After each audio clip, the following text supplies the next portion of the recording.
West Ham United's Europa League adventure will continue when we travel to Vienna on Thursday evening, where a victory will result in us winning the group.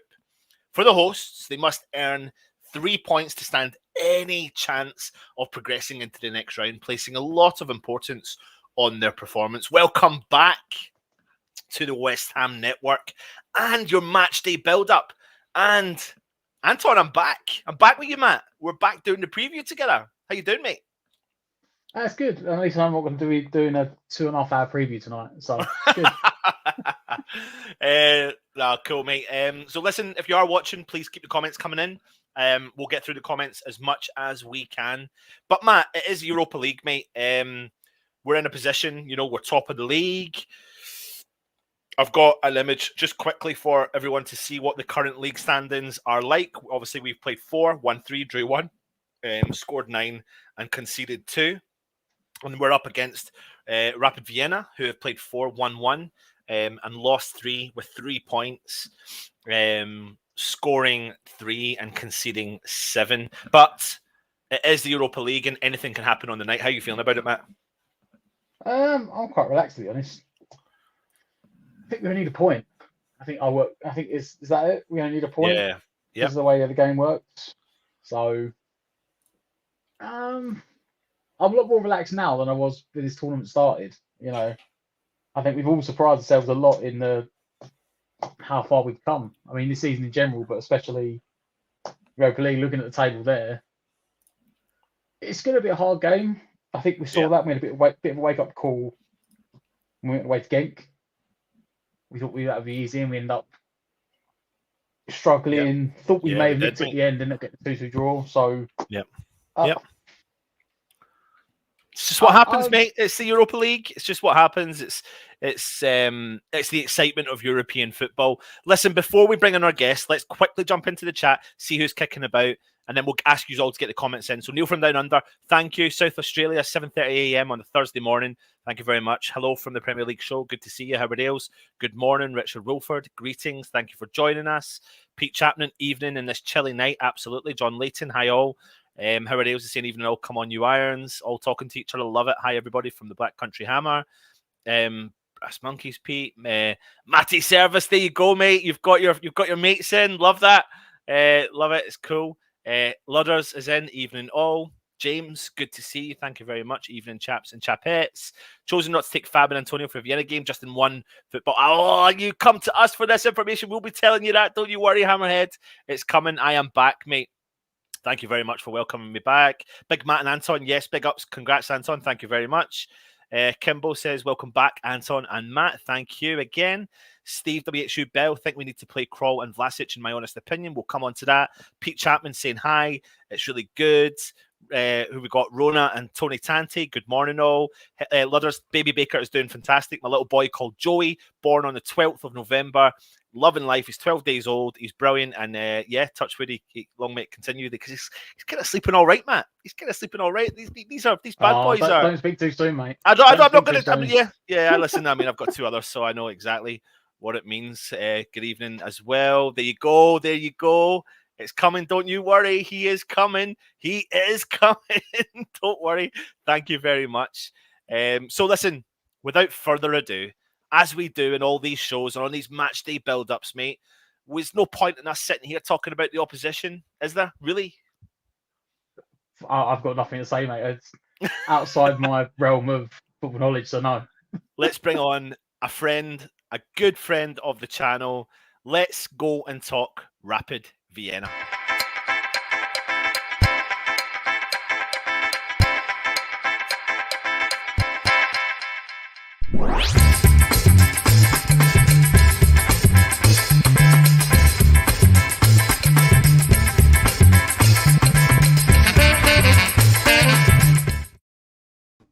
Thank you, Matthias, for joining us again on the West Ham Network. How are you, my friend? Yo, hi guys. Thanks for inviting me once again. I'm pretty fine, as the situation should be. I'm excited for tomorrow, Yeah, good. And it's really good to have you back on. And we loved having you back on the first time you were with us on the channel. But things have changed since we've last spoken. We were speaking a lot beforehand, before the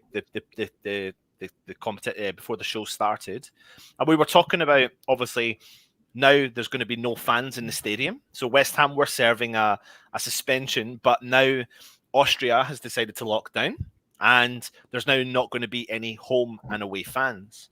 But on top of that, there's been a big change at the top of Vienna. Can you elaborate for us, Matthias, please? Yeah, actually, our coach had to go, I guess, last week. A pretty good decision in my opinion, because the results in the league and also in the Europa League were pretty bad. So we got an interim coach. As you can see, he's a real club legend of Rapid.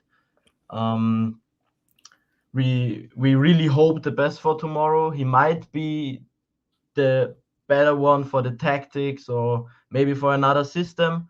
And so I guess we can be excited for tomorrow, and could be some changes. Let's see. So Hoffman played over 400 games for Vienna. I mean, that is a whack of games. Is he a real club legend for yourselves? Yeah, of course.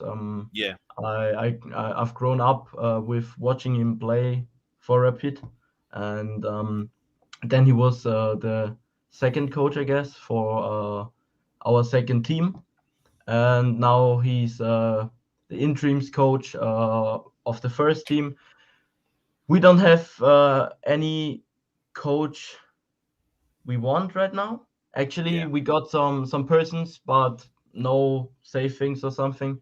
Just looking, maybe it's gonna take some more days or weeks, because they told us, or the president, the sports staff all told us, we want a coach who's playing really modern football, and which is good for the league, and which is getting our results better. Like, watch at the league table, it's not that good.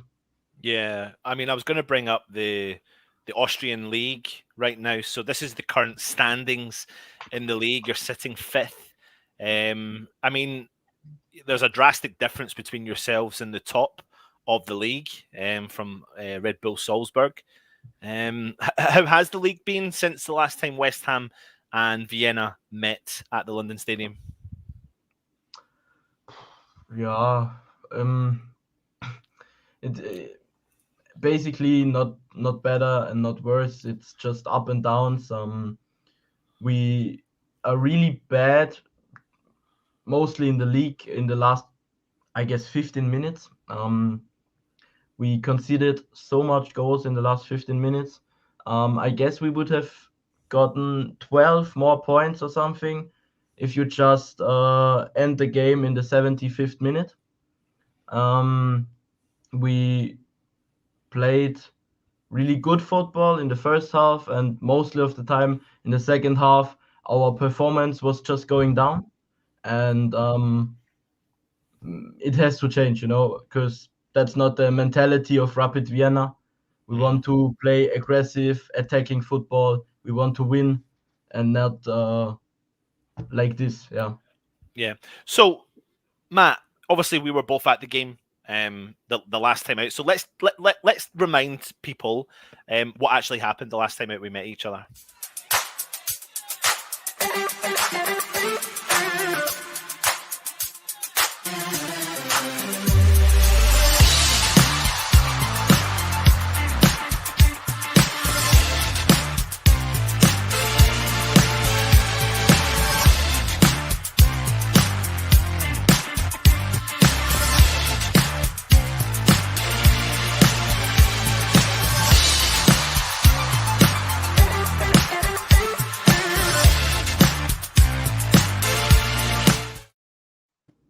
So, I mean, it does feel like a while ago, because games are coming thick and fast. But Matt, when you watched Vienna at West Ham at London Stadium, what did you think of the first game? I'm trying to think back to it. I think from what I remember, we were I think the first half we were relatively comfortable. I think Vienna, gave us too much respect. Obviously, we got the goal. Second half, I think they did have a spell, Vienna, in the second half. I can't remember, but they were putting on a lot of pressure, and we were sort of holding out a bit. And then obviously we got the goal on the counter attack at the end. Yeah. It was from what I remember, it was a weird game because we could have been outside by half time. Yeah, we did. There was quite a few big chances from centre halves, wasn't it? Dawson was up for a couple of corners, and I think Rice. I'm sure Rice had a couple of chances as well. Yeah. Yeah. Yeah. But then in the second half, Rapid Vienna really gave. I think they made some subs, really gave it a go. Yeah. And although they didn't, I don't think they tested Areola, but that was because we were getting a lot of last man blocks in. And you thought, even though they weren't creating the chance, like they were putting a decent amount of pressure on. Yeah. And then we had to sort of make some subs, and then obviously Ben Rama finished it off like the 94th minute or something. Yeah. So yeah, it was a game. You know what? On another day, it could have gone either way. It was one of them sort of games where both teams had decent spells, but we just about got it done in the end. Yeah. But if we Matthias, if we think about that game in particular, and you know, taking a look at the current Europa League standings, which I showed everyone at the start of the show, but I'll bring them back up. You know, you as Vienna are sitting bottom on goal difference with bottom with 3 points. But you know, in order to try and push up the group, you need to win the game tomorrow. You know, it's kind of win or be stuck. You know, so how big and how important are Vienna going to treat this game tomorrow, or do you think there's an element of let's concentrate in the league and other competitions? Where do you think their head's going to be at, Matthias? I guess all of the heads are for the game tomorrow. They have to concentrate, to focus for it. As you said, it's a pretty important game for them because, I mean, if we lose tomorrow, our situation doesn't get better. If we lose tomorrow, we should have get the luck or something that Dinamo Zagreb wins against Genk. So we get a match game on the last day against Genk, and so if we win against Genk, we can go to the Conference League. I don't really think we can reach place 2, to be honest. But I would be fully okay with place 3, so we could go to the playoffs in Conference League. But place 4 would be really disappointing, to be honest, because Genk is an opponent you can really beat. But it depends on the result tomorrow. Well, you know, I'm looking at some team news, and I think there's been some team news coming out of Vienna. So you're missing, is it one of your goalkeepers? I'm terrible with the pronunciation. Is it Unger? Unger? I guess it's Unger, yeah. Unger, and then Kevin Wimmer, your centre back, as well. How much of a loss would he be for the game tomorrow? Not that much, to be honest. No. The bigger loss is, I guess, Leo Kreimel, who played an unreal game against Dinamo Zagreb. Him there, yeah. Yeah, he got injured, I guess, 2 games ago in the Austrian league. That's a really big trouble for us because he was the best defender this season, and with him out injured and Kevin Wimmer injured, we just have to play an 18-year-old who I guess he just played 2 games for the professionals. And who's that going to be? I guess it's Martin Moorman.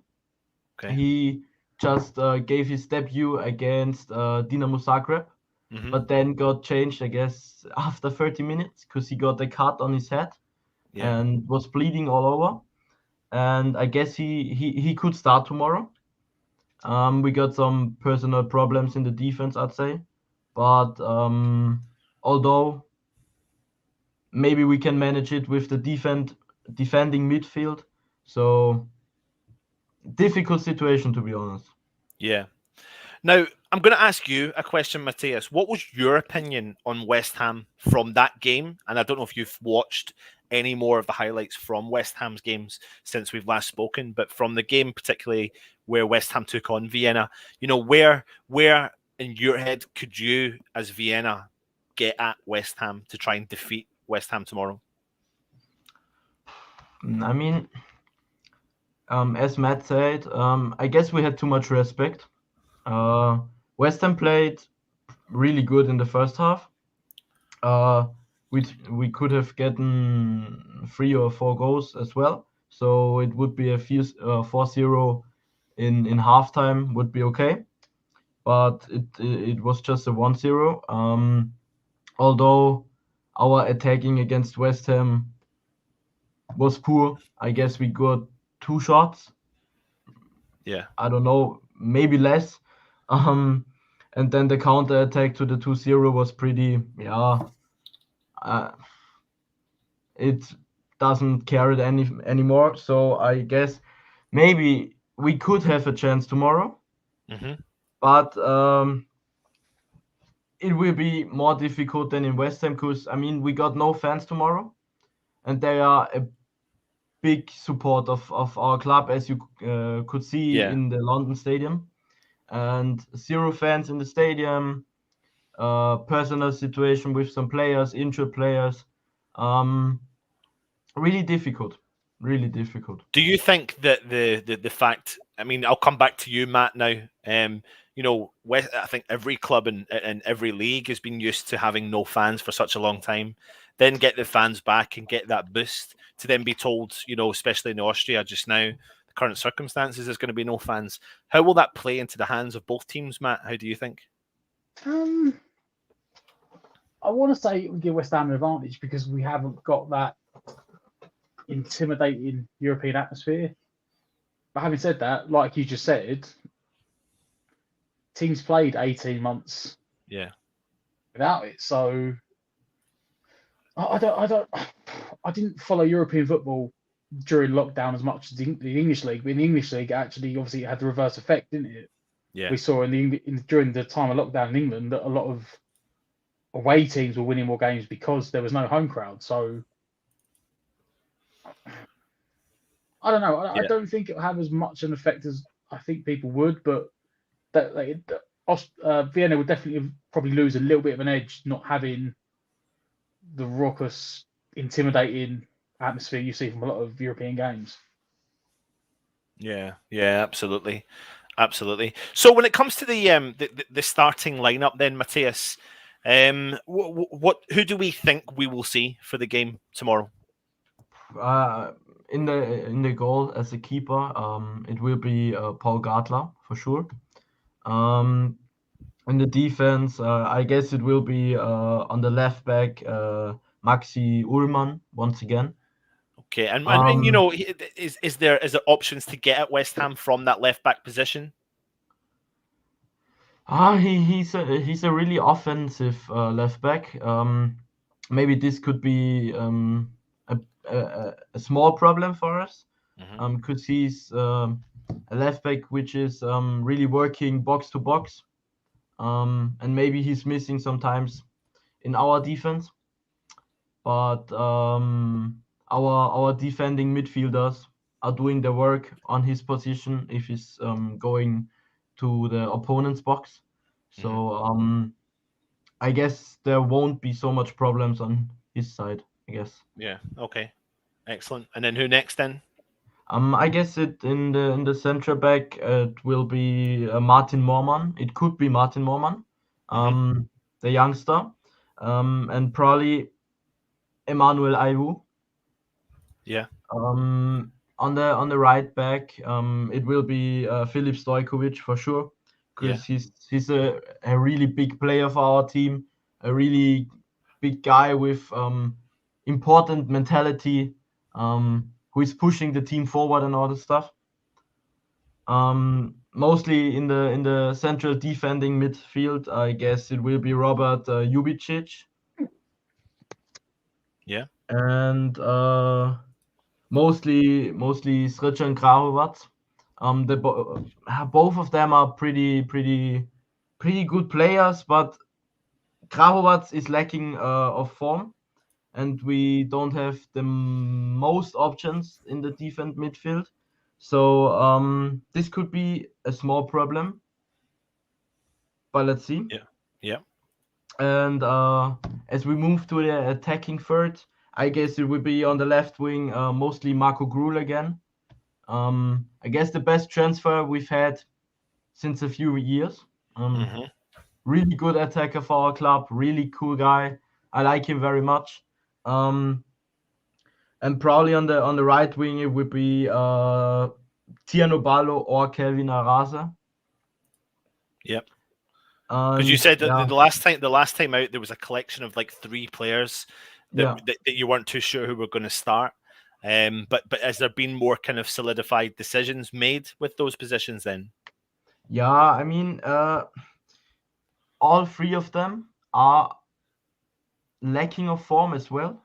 Yeah. But Arasa has his ups and downs. So in the league and against, I guess it was Dinamo Zagreb, he played really decent, really good football.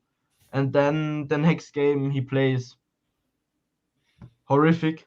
So it's a matter of a day as well.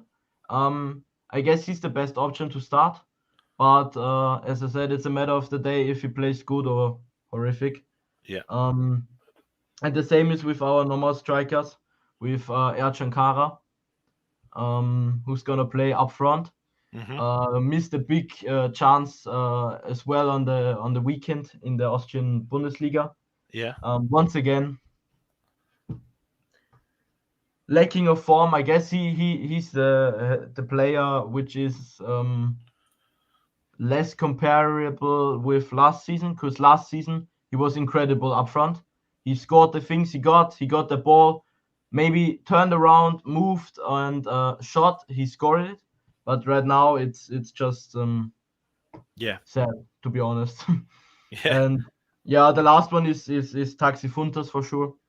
The only one who's playing pretty constant. As I said, really fast guy, small guy. Might make some problems for the West Ham defense. More problems than Ercan Kara, I guess. Because he's faster, his agility is much more better than the one of Kara. Yeah. And I guess Kara is big, so we're gonna play high balls for him. And the defense of West Ham is also pretty big, So the high balls won't come to Kara as they should. And so the question is the best option. The question I have for you then is, under your new management, under your new interim coach, Stefan Hoffmann, I know he's only been there for a week, and in the last, you won last time out when you played, is it Altak in the Austrian league? Now, what kind of style of management is he? Is he kind of go out and attack the opposition in comparison to the last manager, or is he a little bit more reserved in his approach per game? And I know it's not a lot, but I think he's been your caretaker manager before, hasn't he? So basically his play style, I'd say, is he's trying to tell everybody the Rapid Vienna mentality. So playing for attack 19 minutes, pressuring the opponent, and all those mentality facts. I'd say against Altak it was, I could see some improvements, but there was so less time to make the big improvements, He's just been in work as a coach for 1 week. He's trying to tell everybody to attack, to pressure, and this is the kind of play that we want to see. And if we are able to do it against West Ham is questionable. It could be the boost that you need as a club. Probably. Because I mean, we can't stand behind and wait for West Ham to attack us. and just wait for counter-attacks. That won't work tomorrow. Yeah. Matt, what do you think from what Matthias has said about the team lineup and the management style, etc.? I think the lineup is pretty similar to what we saw before. The style of play, like if they just go out and attack for 90 minutes, it's we're missing off Bonner. Looks like we're going to take. Obviously, we'll get into it a bit. Maybe some kids. You know what? For them, I said in the first, you go back to the first game, they played their best ball when they were attacking. Like they didn't when they tried to sit back and sit deep and could just try to contain us. They didn't handle the game very well at all. So defense, attack, may be their best form of defense tomorrow. It might suit them well. It certainly did in the first game. They were unlucky when they were attacking. Certainly not test the goalkeeper more. So it could be a good way for them to try and get at us. Especially maybe if they want to try and play balls in behind rather than high balls. You've got runners in behind, trying to get behind our sort of slow defense. Attack could be the best way for them to get us, to be honest. Matthias, Vinay's asked the question. I think we went over it already. It says, will Vienna take this game seriously? And you've already responded by saying, absolutely. It's an opportunity, to get the season. We've got Peppa Pigchenko. Hoffman was also in the graduate, Kramer versus Kramer, and the Rain Man. Howard is asking, did Hoffman stay his whole career at Rapid Vienna? From my understanding, he moved around a few times, but most of his career was with yourselves, he was at our club. I don't know how much years he was at our club, but he moved himself to a club legend. He was the captain. He was the mentality maker in the team. Everybody shouted "football god" when he got announced in the stadium. He's a real legend. Cool. Cool. Your countdown now. So for your reference, Matthias, this is Mikey. He's a Genk fan. He came on for our preview, so he's asking you a question, asking for no particular reason. Since they're playing for 4th place this weekend, what does Matthias think has his priority? Securing a European spot next year, or securing a spot for after the winter? Difficult. Because then it's a good question, because if you don't finish in a reasonable position in the league, you don't secure your European football for next year. But do Vienna have the squad depth to manage the kind of two, the league and the Europa League?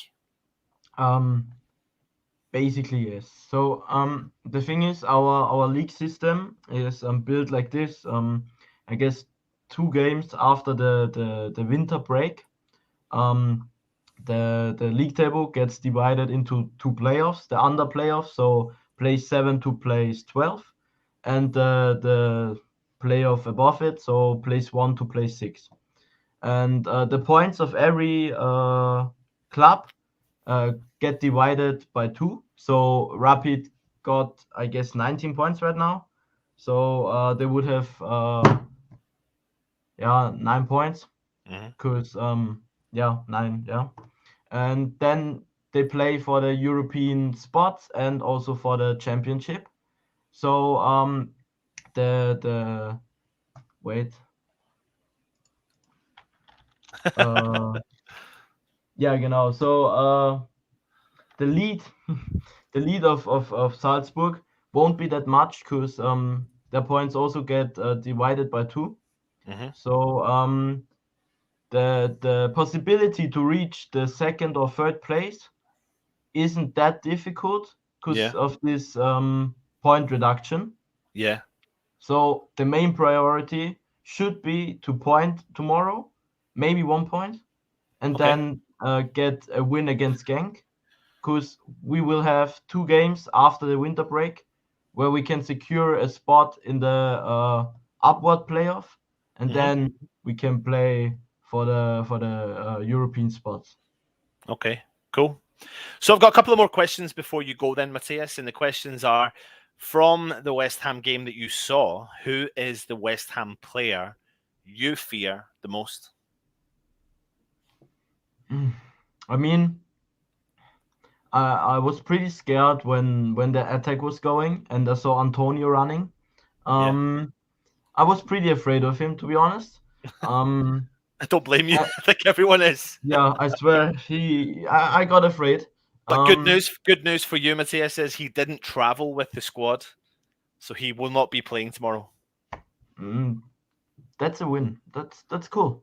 Yeah, and Rice as well. I mean, he's incredible. He's playing astonishing. I mean, yeah, awesome performances of him. I guess those two are the ones I fear the most. Yeah, mostly Rice and Antonio. Yeah.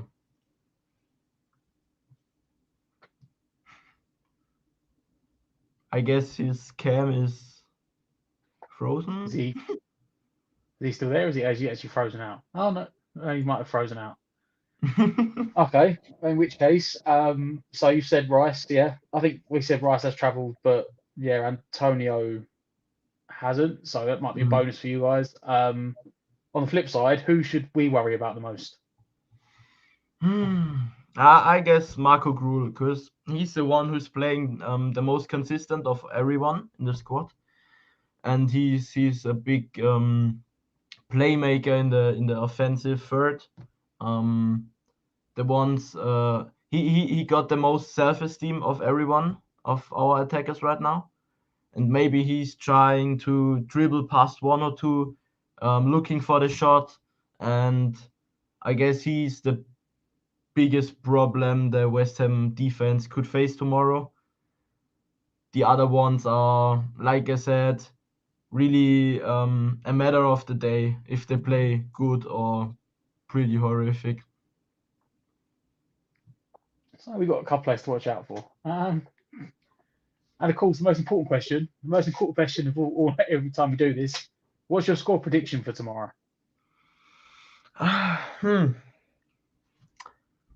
I thought about this one the whole day. I mean, I'd say that a 2-2 could be possible, to be honest. But if we start like in the first game in London, where we had too much respect, played too much for the defending and all that stuff, we're gonna lose it, to be honest. I don't think we can win.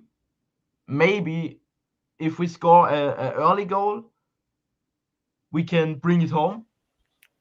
But mostly, I hope for a draw. Or yeah, 2-2. Let's say 2-2. 2-2, yeah. Right. So Matthias, I'm sorry for disappearing there. Someone has asked, Fresh Fielder has asked, they want you to say Desmond. So a 2-2, a 2-2 draw means a Desmond. So if we predict it, we say it's a Desmond. So can you say it's going to be a Desmond? Okay, yeah, it's going to be a Desmond, yeah. Love it. That's what we like to hear. So I did hear that. But listen, Matthias, it's been an absolute pleasure with you coming on and discussing your beloved Rapid Vienna. And I wish you all the best. I really do. I wish you all the best. I hope everything is okay and stays safe in Austria. And I really wish Vienna the best. And at some point in the future, I would love to have you back on and we can just chat. We can figure out some way of chatting. But we will definitely do it and we'll stay in touch as well. And everyone in the chat loves having you on.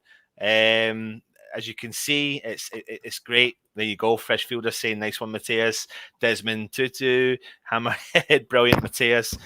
So it's really good having you on. And all the best after tomorrow's game because West Ham, a draw, like you said, Matt, it suits us. It suits us because we qualify. We qualify as the group leaders, obviously.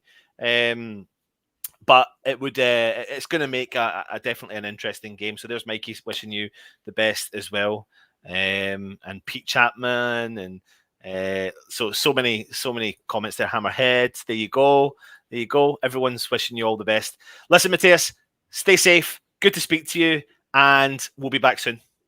Perfect. Thank you guys. Take care. Cheers, mate. Thank you. Cheers, mate. Bye bye. Cool again, Matt. Yeah, cool again. Love it. Love it. I love it. I love it. I've missed the previews. And I nearly left you on your own. We did wonder for a second. We were like, wait a minute, no, he's frozen. I had to run away and put 50p in the meter because I thought it'll give me another 10 minutes. But if I was doing Stell's time, I'd have to put about 60 quid in because he goes on for about 10 years. Anyway, that's just what happens. Everyone's saying best of luck. It's really nice and it's cool, isn't it? But what's really cool is the fact that we get the opposition fan on. I think we're on a proper roll, haven't we? I think we've been doing these previews for, I don't know now, together. Is it 2 seasons nearly? Something like that, yeah. Yeah, and it's we're nailing the fans. We're getting the away fans on, and it's good fun, isn't it? Well, especially this Europe, like yeah. We both said before we come on, we don't know. I knew about the change of manager, but that was it. I was like, I don't know their players. I don't know how they play. I don't know who is the. You wouldn't know, especially this. You wouldn't know anything. So the fact that you've just given all that information, you now have a better idea. Yeah. What's going to happen? How they're going to play? It's stuff that you can't get just watching the TV. Like Sky Sports ain't going to tell you that with their 2 seconds of West Ham coverage. But before we move on, I want to give everyone just a bit of other information that's came out tonight. So former West Ham coach has Frank Burrows, unfortunately, has died today at the age of 77. Burrows was a member of the Swindon Town side that beat Arsenal 3-1 to win the League Cup final in Wembley 1969. He started his career with Raith Rovers in native Scotland before joining Scunthorpe in 1965. He was a manager on 2 separate spells in charge at Portsmouth and Cardiff, and also managed Swansea. He steered Portsmouth to promotion from the Old Fourth Division 1979 to 80, and repeated defeat with Cardiff in 87 and 88. Final, he's done so many roles. He was also part of Harry Redknapp's coaching team at West Ham as well. So may he rest in peace also. But there's loads and loads of people in the chat. Let's have a look and see where we are. Yeah, he was a lovely kid. Really nice to see. Really, I love it. I love it, especially the European fans and yourself as well, Mikey. It's a pleasure, and we will get you back on. And please let me know when you receive the mug. That's what I'm desperate to know, because I'm worried that I know when it's traveling to Europe, it's going to take a little bit longer. But yeah, please let us know. All the best. He did tell you it's like a jigsaw puzzle, didn't he? You've got to put it together yourself. Yeah, absolutely. Absolutely. Now, listen, it's time to talk our beloved West Ham. Let's talk proper West Ham.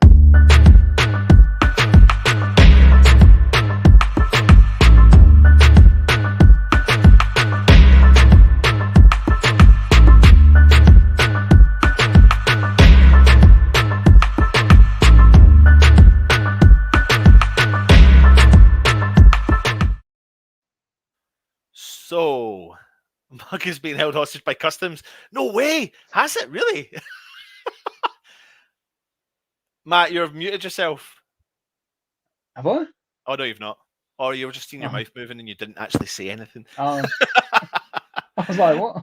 Oh man, I didn't know that. Please let me know when you do receive it.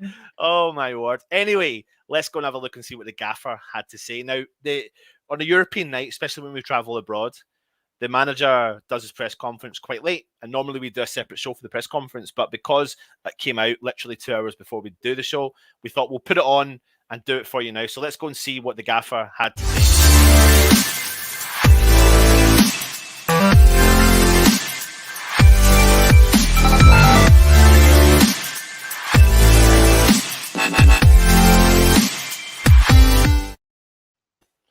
So, David Moyes was a busy man. He turned up with Areola today, and he spoke about, first and foremost, about the fixture demands. He says he's looking forward to it because we've got ourselves through to the quarterfinals of the Carabao Cup, and we've qualified in the group stages of this competition. All the other games come like every other team's got. We'll take one at a time, but we're also having to think ahead. All of the players who have played so far have done really well, and I expect the same from them again. Then he goes on to talk about some team news. He says, Mickey Antonio is not here. No, we chose not to bring him today. But apart from that, Fabianski isn't here. We're well aware of where we are and how we've been setting up, so we'll be strong. But we know what we've got. So many big games coming up now in a busy schedule. We've chosen to decide when we need players. We've got a busy week coming up next week, a full Premier League fixture list for everybody. So we want to give Mick a good chance of being ready for it. What do you think and take from that, the news that Mickey didn't even travel? We got what? 3 Premier League games in a week after this. So he's like, you know what? It's just, it's basically Moyes' polite way of saying, I don't need him. I'm sorry.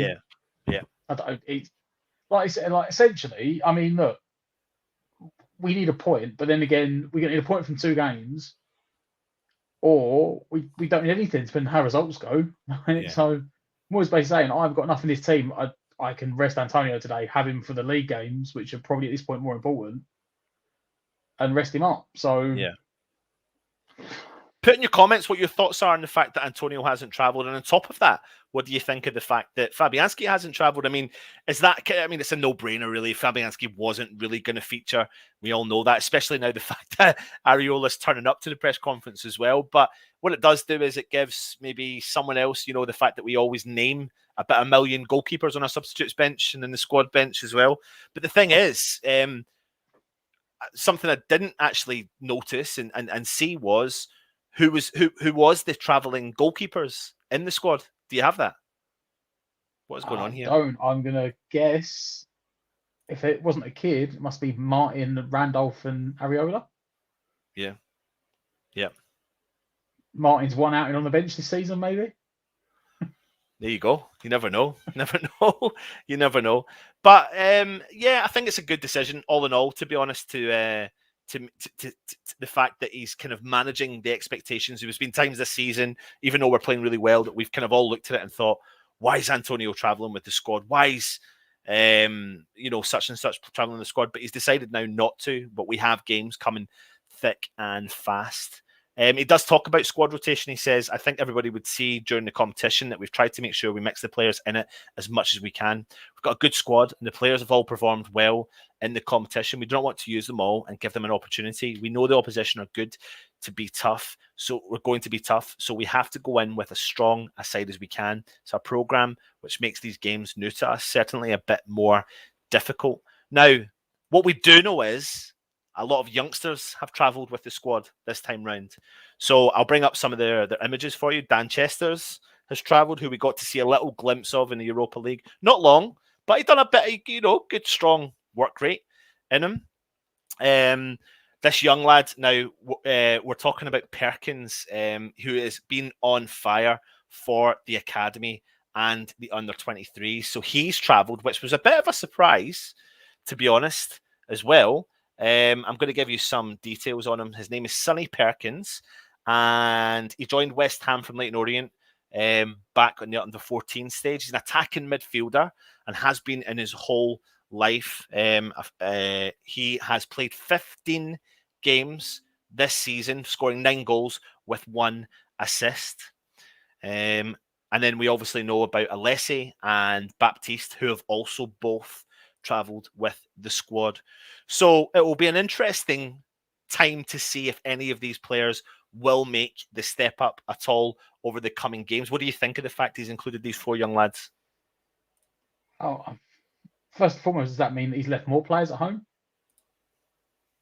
Has he left more players at home he hasn't just spoken about yet? Yeah. No, it doesn't look like it, though. Or is this just the extras he's allowed to take? Because you can name a lot of the youngsters before.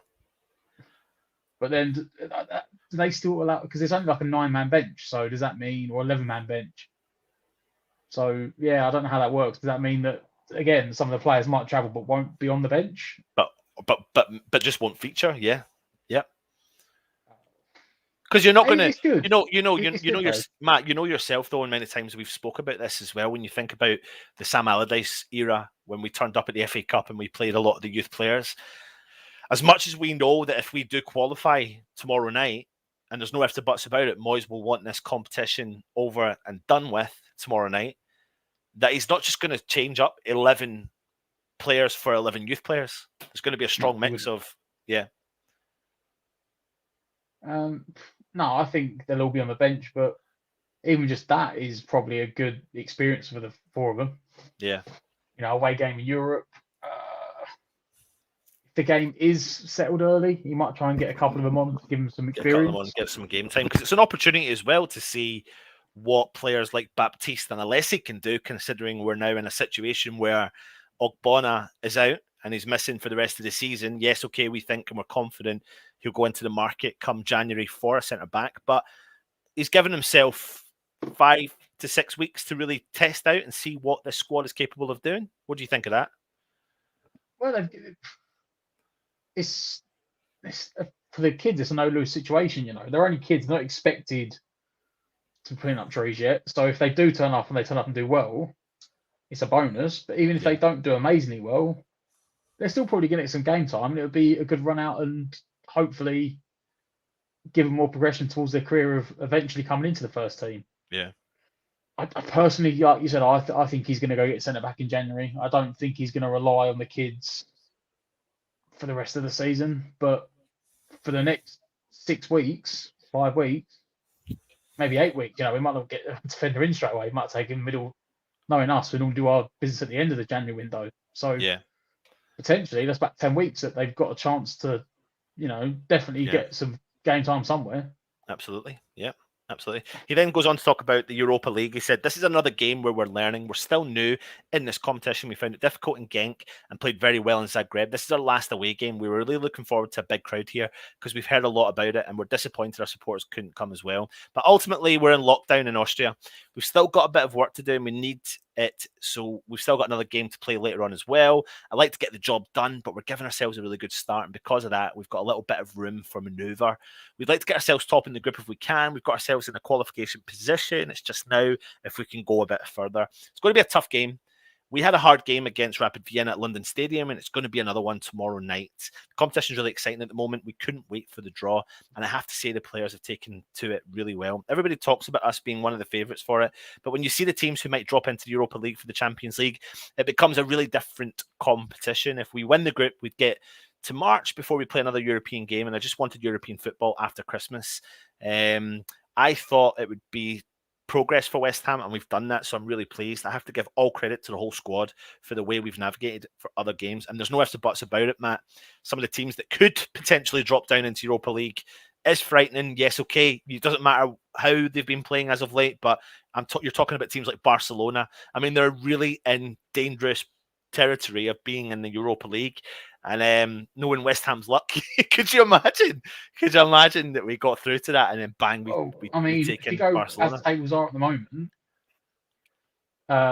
Champions League, Leipzig are in third, AC Milan or Atletico would be third, Dortmund are third, Benfica are third, Atalanta, who we played obviously friendly against, the third, Seville and Zenit.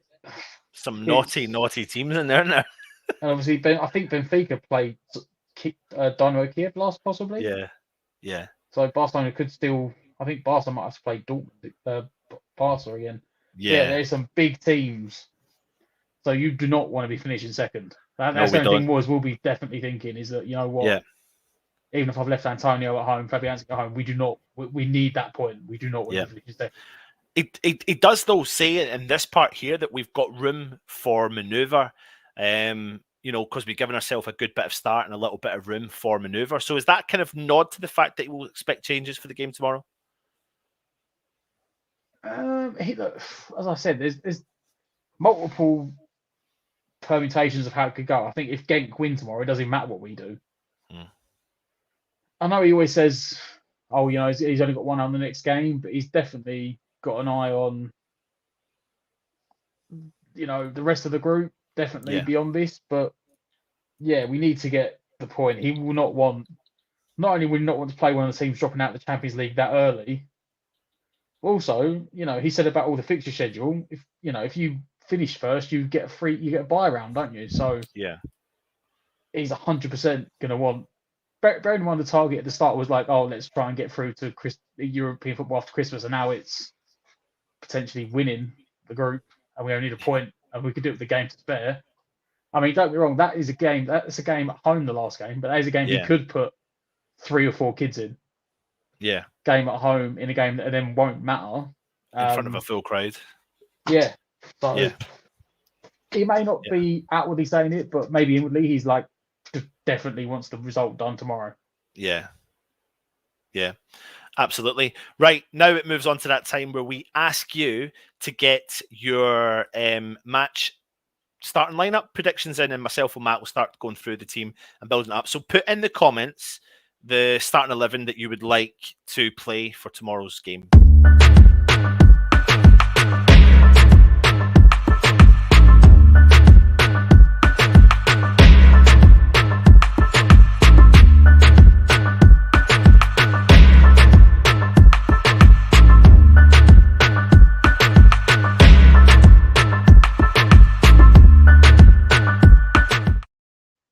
Now, we are working behind the scenes very hard to make sure that we can do this really neatly, really tidy. It's coming. All we know so far is DJ Russie B has nailed it, but we know the software we need to get. We know exactly what we need to do. But until it happens, you're going to have to just deal with what we've got coming up for how we build our starting 11. So let me bring this up for everyone to see. There we are. There we are. Here is our starting 11 page. So I've got every player that I can imagine who's in with a chance of potentially playing. Now, there's no ifs or buts about it.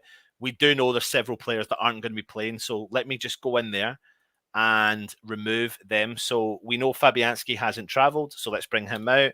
And we know Antonio also hasn't traveled. So let's put him out. So let's just go straight for it and put Areola in goal. Are we in agreement of that? Yeah. Well, yeah. I think as we've seen so far, whoever does the pre-match with Moyes starts. So yeah. Of course, we know Oggie's out for the season. So what that does is that leaves Diop and Dawson, who have also been our Europa League pairing. But on top of that, we do have Zuma, who has came in and been playing wonderful for us as well. On top of that, we know that there's a few younger players that are also available just now as well. So let's bring them out here. Baptiste and Alesi. So, Matt, with the news that Ogbonna's out, the fact that Craig Dawson has been stepping up into the Premier League, does this game in particular provide an opportunity for someone else to come in and show what they're capable of doing? Or do you think he sticks? Stick or twist? No, I don't think he's going to play one of the kids. No? I think if we're 3-0 up with 20 minutes to go, he may bring one of the kids in. Yeah. But it's the weird thing is, like, I've written the team down here and I've put Diop as definitely starting. Yeah. But then the other one I've just literally left blank because I'm now unsure what he's going to do. Yeah. Part of me says he may even chuck Zuma in. See, I'm starting to think, I'm thinking the same way as you are, because this is then the opportunity that people have been talking about for such a long time, which is the French triangle. Yeah, what it wasn't. That wasn't even where I was going with it. To be fair, I was just thinking. I don't think Dawson can play like what have we got? 3 in a week. Then we got. I know I looked before, and it was like 13 games in December or something. Yeah. And if Dawson's the starting Premier League centre back, which he is now because Ogbonna's not fit, I think you probably get more games out of Zuma than you would out of Dawson. Yeah. So we've Zuma's got Man City. 26, 27. Dawson's 33. We've got Man City, Brighton, Chelsea, and then going on to the Dinamo Zagreb. You know, that's quick win games over the next 10 days. And like you said, mate, I mean, I think that would be too much game time for him, to be honest. I don't think he would be... I don't think you'd be capable of doing that. But the only other thing you could consider, is if he does play Dawson, that maybe he's considering keeping Diop. I don't think he'll play both of them. I don't know. It's weird. I think before the injury, he was quite set, wasn't he? On the Zuma Oggy Diop Dawson thing. I think Diop, and obviously Dawson stepped up a moment. We've seen from the first game at least that Dawson is the starting centre back. Yeah. So, but Yeah. you know what? Like you said though, this could be a good way for Moyes to see who complements each other better. Yeah. You know, because I did notice that for the game at the weekend that Zuma had to play on the left hand side to fit Dawson in. Yeah. Whereas I'm pretty sure from what I remember from the games before, Diop was playing on the left hand side when Zuma played. So this could be a good chance for him to see that and weigh up which centre back pairing he prefers better. Yeah. Before this big run of fixtures. Yeah. Martin is saying Diop and Dawson. And Anil is saying Areola, Zuma, Diop needs to be tried out. Howard Ailes is saying Diop and Zuma. And Fresh Fielder is saying Diop and Dawson. So there you go. Like everyone's kind of coming up with different mixtures. But I think the only one I definitely had written down was Diop, and I was had a blank space with a question mark on it. Like someone's playing next to him, but who is it? Yeah, let's commit. I mean, I'm happy to commit. Are we going to commit with them centre back pairing just now? Yeah. Right. What formation then are we going to go for? Are we going to go with 4 at the back? Yeah, I reckon he will still. Right, so let's move into the right back position. Of course, as of late, Ben Johnson has been performing for West Ham and performing really well in that right back position. Soufal has been playing in the cup competitions now, but I do think Soufal will play this game tomorrow. What do you think? At the moment, he's the cup defender, isn't he? So yeah. Yep. And there's no kind of question about that. Do you think there's any other opportunity for anyone else? No. No. I mean, Moyes is full of surprises, but no, I think at the moment that. I'd be more worried if Johnson started tomorrow, because that would mean that Moyes thinks he's done something wrong, and Soufal's back in as the Premier League one, which I don't think Johnson has yet. Yeah, I think it's Soufal's place to win back. You know, it's not just he doesn't just step back in. So no, for now he's the cup fullback. So yeah. Okay, left back then. Creswell. We're going to stick with Creswell again.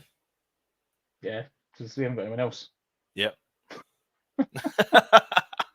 Right, let's get into the nitty-gritty then. Let's get into our central defensive pairing. So let me bring the players out who we could potentially play. Okay, so we've got, of course, rice and potato salad.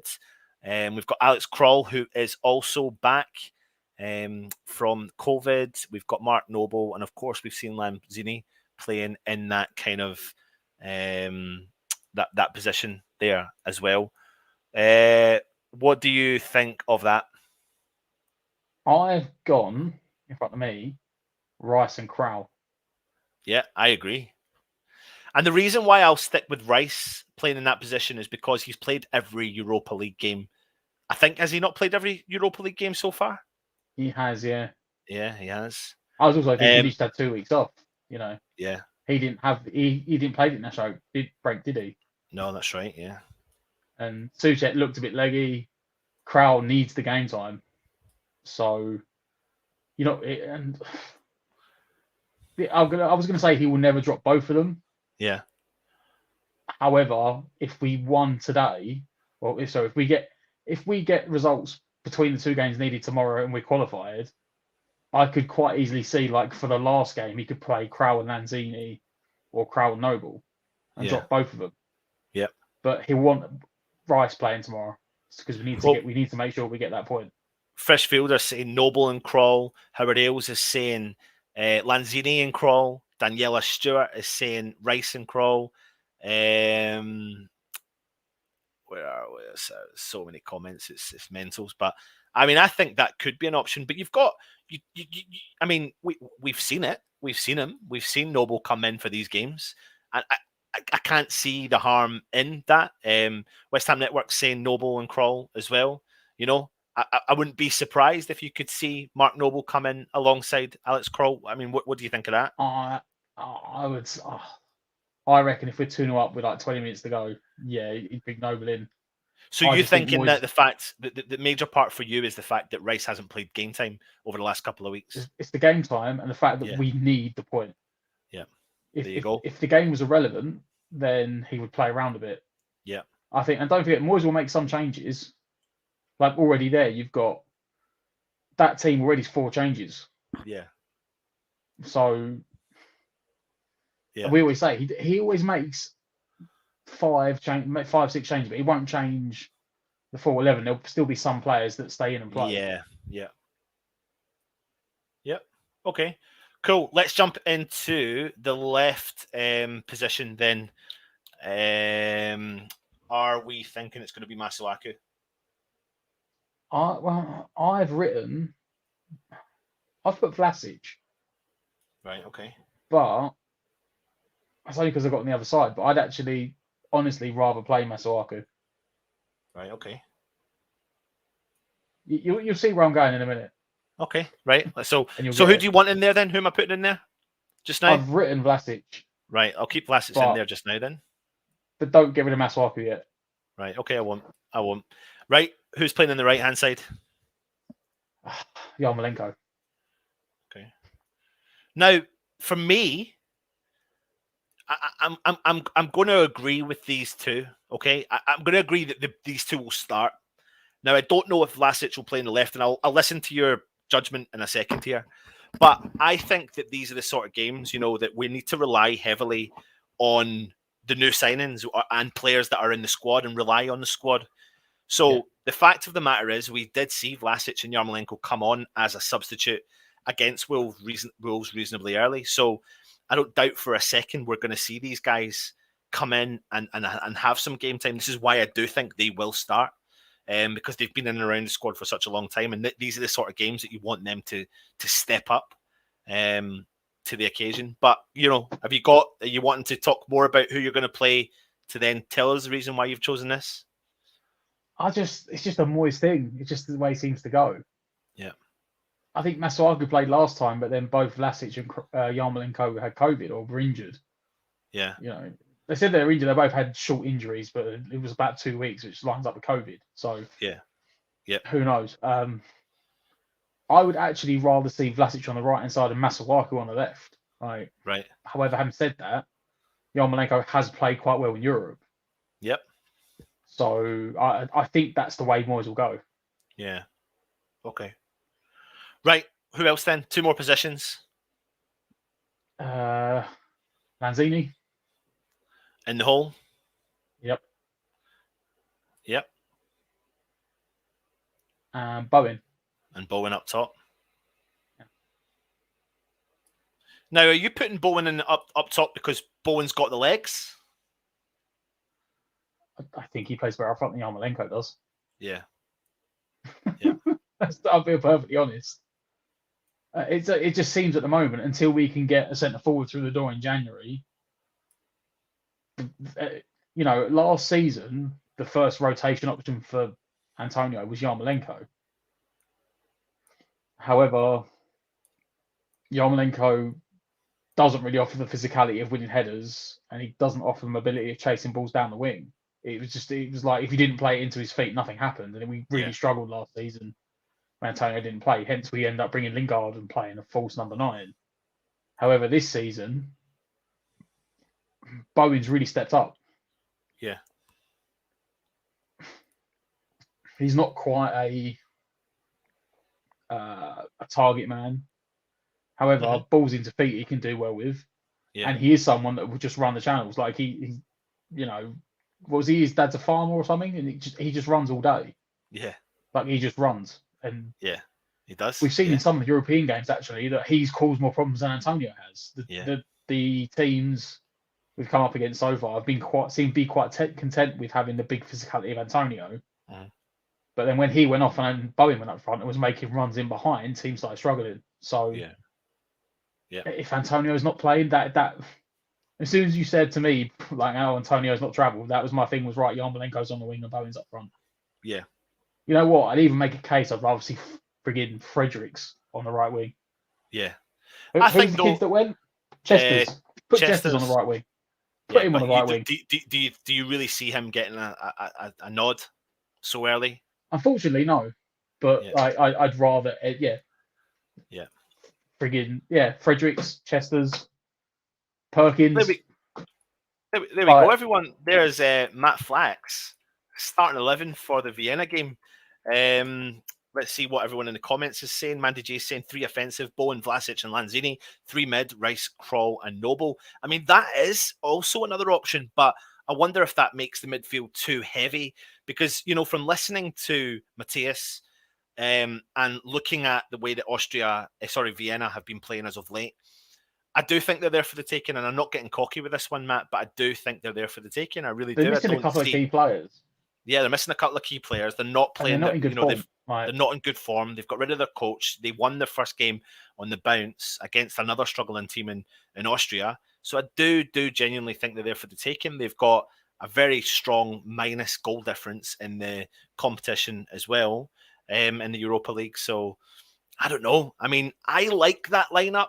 You know, what I see there is the French triangle in the middle of the park. You've got Zuma, Diop, Areola. It's something that people have been crying out to see. I think Rice will start, but I don't think he'll finish. I think he'll come off.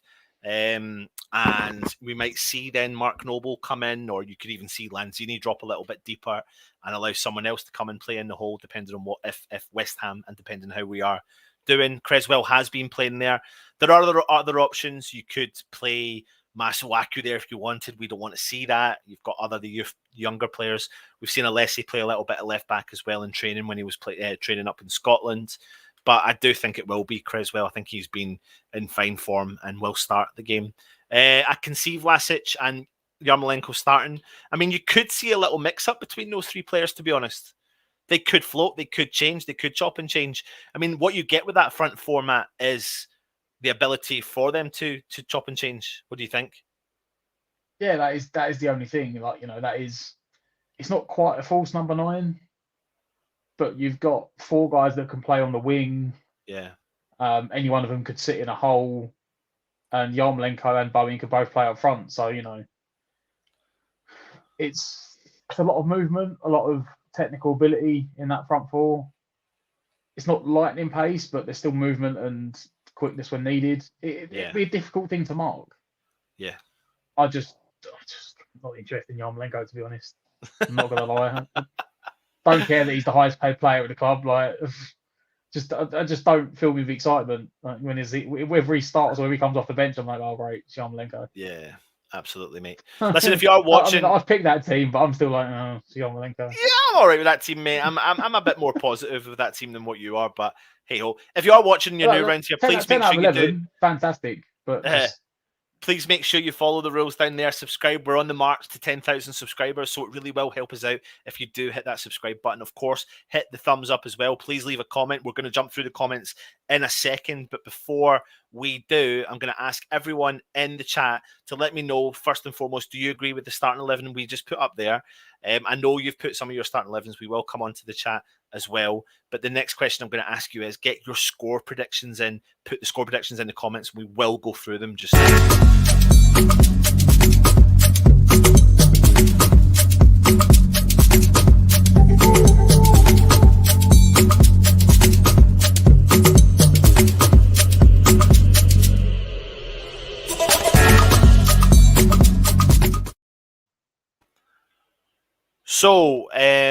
So many comments. Let's jump into the comments and see what people are saying. There's so many different opinions, and that is really good to see. Vinay is saying, want to see Perkins. I like the idea of blooding and attacking midfielder. I do as well, but I don't think this game will be a game that he'll start. You may see him come off the bench, depending on the result, and that's the way that Moyes may blood him in. What do you think? I said, if we can get 2-0 up with 20 minutes to go, don't forget you get 5 subs in Europe, so yeah. 20 minutes to go, take off Rice, put on Noble. You could take off Yarmolenko, put on Chesters, take off Bowen, put on Perkins. Still got 2 subs left. Right? Yeah. There's if the result is, if we've got the goals on the board and we're looking comfortable, there's room to do it. Yeah, absolutely. More the attacking players than defensive players. Yeah. Rondon Tony Tanti are saying, I may be wrong, but if we get beaten, then we stay on 10 points and Zagreb win. They will then be on 9, sets up a cup final match against them in the last group game. Is this correct? So let's just remind ourselves with this here. I've got the league group here. Let me see that comment off. Ronda. So as it says there, 6 points. If they win, Well, you know what? Interesting enough, if we lost to Vienna tomorrow, and then we beat Zagreb on the last game, Vienna could actually finish second. Yeah. There you go. They just need. Well, They need to get something from the game tomorrow. Yeah. Howard Ailes is saying start Chester's in front of Yarmolenko. I mean, that's how much he feels passionate about that as well. Join me, Howard. Yeah. Join me. Yeah. Luthers is saying Zagreb could still get 12 points, so it could go down to goal difference. It could. Steve is saying start me in front of Yarmo. Pepa Pegchenko. Yes, Haller's face turned from amber to green when the last goal went in. So I believe he's one of the first players to score 9 goals in his first 5 games in the competition. Is that right? Yeah. I think he's joined for the Golden Boot at the moment with Lewandowski. Let me have a look here and just see what the final score was. So he got 2 tonight. There you go. He scored 2, yeah. There you go. Just shows if you buy players to fit your formation and your tactics, they can do well. Yeah, it's head-to-head first, not goal difference. So there you go. Thank you very much for that, fresh fielder. Leavasalo, save Antonio's hammies and being fresh is a great call by Moyes. Just in case he gets an injury, Rapid will not be mucking about tackle-wise. But we are massive. We are, mate. We are. Steve, I think it's a good shout leaving Antonio and Fab at home. Save them for Sunday. Absolutely. Richard is saying we only need a draw, but we need to play for the win. Mikey's saying a squad like West Ham always has to go out to win. If you can wreck Liverpool like we did, anything's possible. Absolutely. And I do think he wants to go for the win, 100%. Oh, he will. He won't be going for the draw. No. Epic Hashtime, we beat Barcelona. He says they are awful. Honestly, that's not even... I watched them yesterday and they were genuinely awful. Yeah. Right, let's see here. Vinay's saying, would it be nice to play Marseille, the return of Payet? God, could you imagine? Leave Vassallo. You know what? Sky's limit. Because have you not seen what's going on with them at the moment? They've literally they've been banned, haven't they? They're playing everything behind closed doors. Yeah. Because Payet got smacked on the head with a bottle of water. Oh, that's right. Yeah, that's right. Sky's the limit. I say bring them all on and we'll give them a good game. Absolutely. Vinay's saying starting 11, I expect Bowen, Yarmo and Lanzini to start, maybe even Perkins. It's a big, bold move if he does.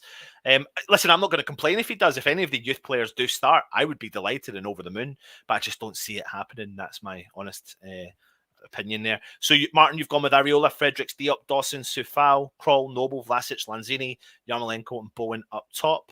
Howard Ailes has gone with Areola, Creswell, Diop, Zuma, Johnson, Lanzini, Kroll, Suchek, Chesters, Vlasic, and Bowen. Interesting, a lot of people are saying Chesters may start. Fresh fielder, Areola, Johnson, Dawson, Diop, Creswell, Noble, Kroll, Lanzini, Vlasic, Masuaku, and Yarmolenko. TSC 777. Antonio's been lazy for us lately. Yeah, but I think it's the calm before the storm. This is what Antonio does. I wouldn't say he's lazy, but we were talking about it before the game. He was the only one that actually played both games on international duty. Yeah. And he did have to travel. How many hours was it? Yeah. Yep. Want to see Masuaku play like a headless chicken for a few minutes to confuse Vienna? Could do. Your countdown is saying heading to bed, 7-0 win tomorrow, 6-0 by half time. Come on, you Irons. There you go. Did Wait start Chesters from Howard Ailes. Hammerhead is saying Masuaku should never start. Take it where we're a West Ham shirt ever again. Pepa Pegchenko, Hammerhead plays an unpredictable way, like a decapitated chicken can be useful sometimes. So Masuaku has his uses. Ian, good to see you, mate. You're a Darlington fan. There you go. We almost went to old Darlington FC back in the day. There you go. Respect the draw. Vinay saying can't see Vienna managed by Dustin Hoffman to get anything from the game. Okaflex hasn't travelled, so we won't see him. We do know what something. To, is he? Something I don't know, but I want to bring something up. Actually, Alessi has been training with the first team squad today. So even though players have travelled, Alessi in particular was training with the first team setup in particular. That was reported from Tom Clark, who's from Football London as well. Been missing in action for a week or two. Did everything go okay, Anton? It did. Thank you very much, Fresh Fielder. All well, thank you. Fresh Fielder saying Rapid Vienna 1, West Ham 3. Vinay saying 3-1 to West Ham, Yarmo 2 and Vlasic. I mean, how good would that be for them, Matt? Oh, it'd be massive, both of them. Yeah. absolutely. I don't know what I was going to say. I can't see Armour scoring 2, but Yeah. if he actually turned up with shooting boots on for once, he might do one of them cuts inside and hit the target rather than keep smashing him over the bar. Yeah, absolutely, mate. Howard Ailes is saying 4-0 to the Mighty Hammers. Kimbo's saying 3-1, and Neil's saying 2-0. Freshfield is saying can't see the kids coming on unless we've got it wrapped up, and then only in the last 10 minutes or so. Eric Hashtime's gone for 10-0. Any choice, Moyes will start Diop and Rice at the back. God, could you? I mean, we all know he's a centre back, but I don't see it, to be honest. You know what? Rice could do it, but I remember the last time Rice played centre back. I don't think it went very well. Yeah. Because he's so used to now playing in the midfield. Matt, can you answer that question? Yeah, it is. Yeah. Martin Barrett is saying the best way to get a draw is to go out to win. Yeah. As I said, Moyes won't be playing for the draw. He just got the fail-safe that the draw's probably enough. Yeah, absolutely. I'm just getting something up on the screen prepared for everyone to watch it. Don't think it'll happen, though. West Ham 94. Antonio hasn't travelled with the squad. No, he's not. A young striker from our youth academy. I've forgotten his name, but he's gone. Hopefully he plays. Perkins. His name is Perkins. There you go for you who didn't know. Sonny Perkins. Like he's about 26, but you know. He doesn't look like he's 18 or 19, does he? Yeah. Trini's saying he's not lazy. He's not. Antonio is not. Teams have started to play 2 big lumps against him, so he's getting less space. Thank you very much. Sugar free, have one on the go myself. Oz, only a win guarantees us top of the group, I believe. How's things with the baby Anton? All well, thank you very much, Oz. Absolutely. Before we do go, though, and I will come back on to some of the comments in a second, Football Prizes is back. They had closed their website down for a little while because they were doing some much needed maintenance, but they're back, and what a prize is up for grabs for everyone who's interested. It's only a 72-hour competition. Tickets cost £10 and $9.95, and there are 75 tickets available. They're giving you an opportunity of a lifetime to witness Manchester City take on West Ham at the Etihad Stadium at the comfort of the stunning Tunnel Club. 2 hospitality tickets up for grabs. You can actually, this is what's included in this prize. The best seats in the house, just a few rows directly behind the dugouts, pre-match entertainment from former players, home and away teams arrive inches in front of your seat, complimentary all-inclusive food and drink, matchday tickets and premium padded seating. Really, really cool prize. So far, there is only 8 tickets sold. Get yourself on that competition. As long as you can get there, it is a fantastic competition. So I'll put the link in the chat for anyone that is interested to enter that. I might be going. I've not 100% confirmed it with the boss. We've been brave. But I might be going, so stay tuned if we are. That brings an end to our matchday build-up. Matt, what's your predictions, mate? I'm going to go for this. I'm going to go for the same score. I'm going to go 2-0. 2-0. Okay. You ready for this one? Oh, he's going big. 4-0. Oh, he's going big. It's not, please let me reiterate, it's not from a cocky position. I just think that I wasn't massively impressed with Vienna in the first game. I also wasn't massively impressed with West Ham in the first game. At the start, yes. However, through time, I think we'll have learned to have how to play it against Vienna. I think they've got problems. They've not got particular players available. And I think we've got enough strength and depth. And I think we've got players that need to step up to the occasion. And we've been saying it week in and week out. But what we did see for the first time in a long time was Yarmolenko and Vlasic getting an important amount of game time last week in the Premier League.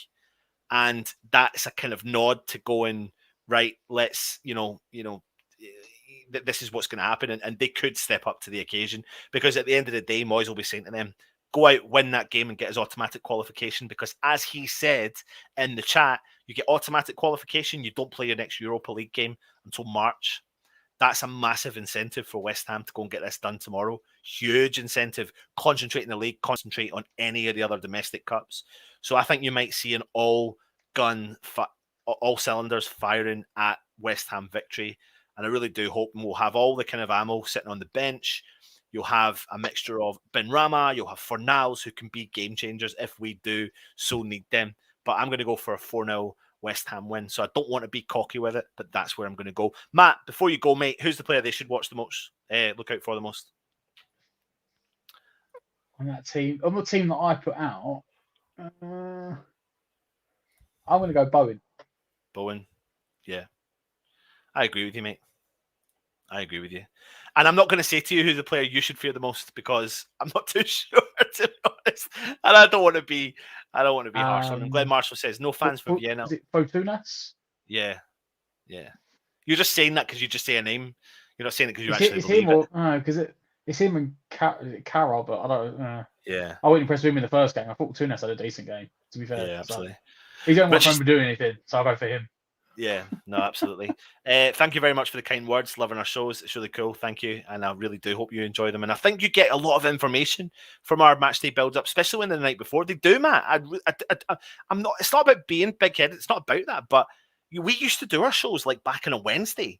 But by the time... So if you think for like a Thursday game, it's probably like us doing it on a Monday night. Yeah, but we don't have enough information. That'd be the equivalent of like, because we're doing it Saturday for a Wednesday. Yeah. So you're talking like a Monday night for a Thursday. And they haven't even done the press has not been done, anything. Yeah. I think it's the right decision to do it the night before. It's not up-to-date information, is it? So going out the night before. Yeah. Absolutely. Doesn't look like any big hitters will drop out of the Champions League. The Europa League is ours. Let's hope so. Steve is saying 2-0 West Ham. Black Country Hammer saying 3-0. Was impressed by the Rapid fans at the Bowl behind closed doors in our favour tomorrow. Yep. Dortmund dropped out of Champions League tonight. There you go. Lee Vassallo saying, cheers, lads. Great guest on a great show. Chat's been stunning too. Laugh out loud. Up the irons. 2-0 West Ham. Love that, Lee. Listen, join us tomorrow. There will be a matchday live. Are you around for it, Matt? It's a 5:45 kickoff, remember? Yeah, but I'll be cutting it close. Yep. So we will be starting around 4:45. I think we've got a whole host of everyone on tomorrow. We've got Stell, we've got Russ, we've got me, we've got Matt. We'll try and get some more guests coming on as well. So make sure you do join us. I'll have to nip in and out. I will be watching the game, but it's during the time of the kids, and at half time I'll need to nip away and go and put the kids to bed, all that sort of stuff.